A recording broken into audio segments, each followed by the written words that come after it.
Today, Trump White House vet Steve Bannon was ordered to prison, the second Trump White House aide going to prison this year, and this is new. Bannon lost efforts today to delay his bid, serving for the conviction he was already dealt for defying Jan 6 investigators. You see him convicted there under the 2020 column as we've been tracking different convictions under Trump's enterprises. Other Trump vets have been convicted for actions to try to steal that 2020 result. Bannon defied the January 6th committee, which was suspicious since he had a public role in some of the plots leading up to what became the insurrection. And as documented here, he had calls into the Trump White House on the very eve of January 6th. All hell is going to break loose tomorrow. It's all converging, and now we're on, as they say, the point of attack, right? The point of attack tomorrow. All hell, point of attack, seemed like he had some ideas about what would unfold the next day, which is now a convicted sedition. We should also note that in 2020, the feds indicted him on fraud. He's presumed innocent. During Trump's final hours in office, the outgoing president, who had been assisted by Bannon in trying not to leave the White House, then pardoned Bannon before that trial. Steve Bannon has been arrested and indicted. This news just coming out from the Southern District of New York. Charges he defrauded donors in an online fundraising campaign to pay for the border wall. In his final hours in office, President Trump issuing a flurry of late-night pardons and commutations, including one for his former chief strategist, Steve Bannon. A federal jury has found former Trump advisor Steve Bannon guilty on 2 counts of contempt of Congress. That's just some of the history. And keep in mind, Donald Trump had his reasons that he thought pardoning Bannon before the election, before voters weighed in, or even after that was too controversial. It was one of these last-minute out-the-door pardons. Now, the current conviction that's sending him to prison is the charge that also sent a Bannon ally, Peter Navarro, to federal prison, where he is right now. He was the only Trump White House official who was actually still in Trump's White House on January 6th to go to prison thus far. And Navarro discussed some of his plans on the beat.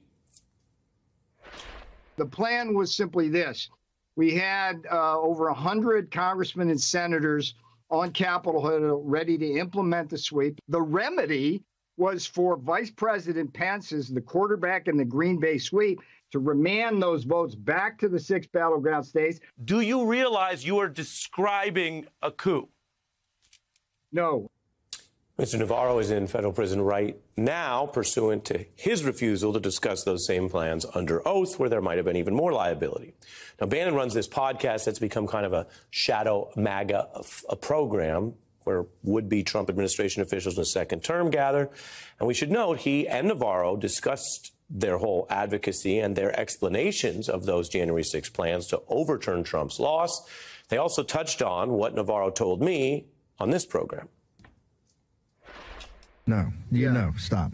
Okay, Yeah, you're in when you're on MSNBC, and by the way, I'm really proud of. I'm very proud. I'm not Ari taking Melber, any crap from you today, Steve. No, Ari Melber. Ari Melber is a trial lawyer, right? That's why you gotta go back and refute every time he makes a statement. You got to get up in his face and refute it. You're trying to give Harvard Faculty Lounge pivot and reasonable men can disagree. No, we're not reasonable men. We're unreasonable. Unreasonable men are who change history. We're unreasonable. We're not reasonable. This is not some debate. Those 2 individuals now slated to be in federal prison at the same time for the same charge. Bannon ordered by this judge to report in on July 1st for a 4-month sentence. That means Donald Trump's 2016 campaign chair, Bannon was the guy in charge, will now be in prison for most of the 2024 general election for the convicted crime of defying investigators looking into what he did and what Trump allies were convicted of after Trump's 2020 election loss. So young people spend more time on screens than ever before. We know that. It sparked some major questions about development, school rules, our collective psychology. One of the breakthroughs, though, in thoughtful, positive programming for kids on the TV screen may seem downright quaint these days. But when it started in '69, it was a radical idea that has become this global sensation that managed to mix pretty quality education, universal values of kindness and diversity, with something that actually was so watchable it became beloved. Every so often I'll reach for a lyric around here, and here's one that's relevant. Quote, "We in the streets like sesame. Tonight, we are turning to the lessons and inspirations of Sesame Street. Someday we'll find it, the rainbow connection, the lovers, the dreamers, and me. We're joined now by Ron Howard, the legendary director, filmmaker, and producer. He's got a new project out, Jim Henson Idea Man, which tracks, as you see there, Kermit, the Muppets, Sesame Street, and a whole lot more. Thanks for being here. Pleasure. Fun. Yeah, it's great. You tell Jim Henson's story. We learned that some of what he was making was not necessarily only going to be designed for kids. Right. Well, most of it. Most of it. In the beginning. Although, boy, did kids love it. Yeah. Well, what's interesting is he wasn't interested in puppets. He was a young, creative guy in Mississippi, then moved closer to Washington. But he loved television. And he just wanted to find a way to get on television. We have these hilarious interviews that Orson Welles did, of all people, and out of it you learn that he'd never even played with puppets as a kid, but that was a way in to the local television station. He took it, created his own puppets, and he was a very introverted guy, and I think he became an extrovert when he got one of these puppets on his hand, and he was funny. He was funny. He was satirical, but really accessible, and he just grew his talent, with puppetry. But he was also very experimental and always trying to push the boundaries of what movies could be as well. Yeah, I watched the doc last night, and one thing that comes through is that this is a person who's really soulful, and it comes through as very soft and playful and creative. Yes. In ways that the modern world, where you have this word, people are creatives. Right. And yet a lot of it is capitalist-driven, it's imitation. I want to just take a look at how Sesame Street, as it grew, it was so embraced, and you had icons from all aspects of life joining. Elmo and his friends are here with someone very, very special. Spending the day with the First Lady, Mrs. Michelle Obama. Hi, everyone. Are you ready, Bert? Oh, I am prepared to wail, Ray. Right on. What about you, Ernie? Oh, anytime, Ray. Hello, I'm Adam. Wow, that is a lot of noise you're making there, buddy. Yeah, I got it. You're Johnny Flash. Johnny Cash. Hi. Hi. Wanna play tag? Sure. You're it. Oh, I'ma keep my head up high. Keep on reaching high. Wonderful. The question is, what does it mean to kids to see their fantasy puppet world intersect with the real world? Right. And in a world that is run by adults, you know how it is. These governments, it's all adults, Ron. Yeah, and some of them are even on the older side, although we love everybody. But what does it mean to have material, culture, that is actually produced and shared for kids, so kids might have a little piece of it as they grow up? Well, I think it means so much, and of course, when Sesame Street came along, it was revolutionary because there were some terrific shows, and Captain Kangaroo and Romper Room and things like that were aimed at kids and trying to sort of inspire them to play and be thoughtful and those kinds of things, but they were super gentle. They skewed very young, and when they got Jim Henson involved with Sesame Street, here was somebody who wanted to be funny. He wanted to be entertaining. He wanted to use his puppets in that way, and didn't necessarily think of himself as an educator, but he had a great heart. But he had been in the commercial business for 15 years, and he used a lot of the sensibilities of selling ideas, which he had learned to do, didn't particularly love doing it, but he knew it was effective through humor, through the puppets, through fantasy, that you could teach learning ideas. You could sell learning to kids. And that was, sort of his pitch. What I didn't realize is not only did he bring the puppets, but he directed so many of those, those great short films, The Counting and The Letters and all that stuff, that it's all using his experimental cinematic style that he was trying to make for his own avant-garde movies. And yet, again, it was all in the effort to try to, in a smart, entertaining way, reach kids. But I think it did one other thing, and I can speak for my own household. When I would walk by and one of my kids was watching Sesame Street, when one of those cool, you'd hear the beat, you'd hear the cool music, you'd see the cutting style, you'd sit down, you'd smile, and suddenly I, as a parent, would sit down and watch Sesame Street with my kids. So I think it pulled families together. Well, I think the project reminds everyone of that, and everybody knows you can go to Disney films and they have multiple layers. Right. But the Muppets that I'm about to take a look at really take you to the fact that we enjoy it as adults, but we also tap into our inner child, which is still part of us. Yeah. And so I want to, for your response, let's take a look at the Muppet Show. We would go to ABC or CBS or whatever to try and get them interested. And invariably, what would happen was they'd say either, well, no, they're puppets, they're kid stuff, no. My dad was very confident that the Muppet Show was going to be great.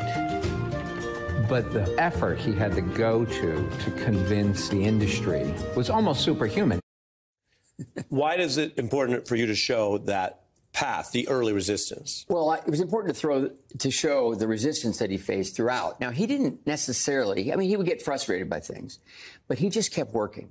His attitude was work around, find workarounds, just keep going, put your head down. He tried so many times with the Muppets. He just believed a half-hour variety show with the Muppets would work. Well, he was proven to be right, 100 times over. But it's not surprising that, that he struggled, because he was an outlier, and he was thinking, along those lines. And buyers are often very, very cautious, and they're a little more looking to imitate success. And there was no template for what Jim was pitching, but he proved it. And that's part of why it was so dope. Exactly. There was no template, and it brought something. Now, I'm going to move you on to your own movies. Right. I know you want to talk about the latest film, but a lot of people know you from all these other cool films, and it's your first time on the beat, so let's take a look. Thank you. This jubilation could change my entire outlook on life. Really? No. I'm saying that when the president does it, that means it's not illegal. I don't believe in luck.